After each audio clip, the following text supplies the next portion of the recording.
This student walked barefoot around the campus, dressed in a sloppy manner, completely ignoring the strange looks from others. He marched to the beat of his own drum, seeking a different life experience. He found the knowledge taught in classrooms to be too dry and boring, a complete waste of his time. So, he resolutely decided to drop out of school and took a job at a gaming company. However, his design concepts were too ahead of their time, and coupled with his obsessive and eccentric personality, he constantly clashed with his colleagues when confronted by his boss. He's an idiot.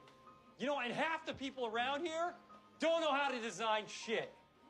This unconventional young man, who would later go on to single-handedly found Apple, was Steve Jobs. His boss challenged him, saying, "If you're so great, I'll give you an independent game project. If you can complete it within a month, you'll get a $5,000 bonus." Jobs agreed without hesitation, but after a day of struggling, he realized he couldn't handle it alone. So, he called his engineer friend Woz. Woz asked, "How much can we make from this gig?" Jobs replied, $700. Woz agreed on the spot. Incredibly, Woz completed the world's first brick-breaking game in just 4 days. When Jobs showcased it to his boss, he was told that he was a genius and was immediately handed $5,000. However, Jobs only gave Woz $350. The naive Woz was thrilled. At that moment, Jobs noticed the computer motherboard Woz had designed. It could display output just by connecting to a TV, and combined with the operating system they developed, it could show real-time operations. Jobs' eyes lit up, believing this would revolutionize the industry. No more punch cards and mainframes. Everything would change. Woz insisted it was just a hobby project, and no one would want to buy a computer. But Jobs convinced Woz to start a company together. When choosing a name,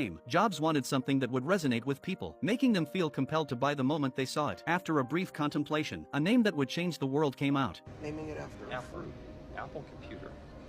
They took their computer to a club for a demonstration, but their design was so advanced that no one understood their presentation, and they left. In the end, only the owner of a computer parts store showed interest. After some haggling, he agreed to pre-order 50 units at $500 each, with a 90-day delivery deadline. Jobs confidently claimed they could do it in 60 days. When Jobs told Woz the news, Woz was worried. There was no way the two of them could finish in 60 days. So, despite not being able to afford salaries, Jobs brought in 3 helpers in Jobs' garage. Through everyone's tireless efforts, they completed all the motherboards on time. However, upon delivery, the store owner said he wanted complete computers, not just bare motherboards, and demanded a refund. Jobs insisted that he wouldn't find a better motherboard anywhere else in the world, and it would make him more money. Since the store had plenty of keyboards and monitors, selling these motherboards separately could drive sales of other components. The owner saw the logic and took all the motherboards. Just like that, Jobs made his first deal. The owner's feedback that customers wanted plug-and-play devices gave Jobs direction for the Apple II computer and all-in-one machine. But this bold idea brought a challenge. Putting all the components in one box would cause overheating, requiring a fan. However, adding a fan would increase the computer's noise. So, Jobs spent a hefty $200 per day to bring in a design genius to redesign the power supply, solving the cooling issue without needing a fan. While engineers worked on the Apple II design, Jobs was busy making calls to secure investments. He made hundreds of calls a day, but no one showed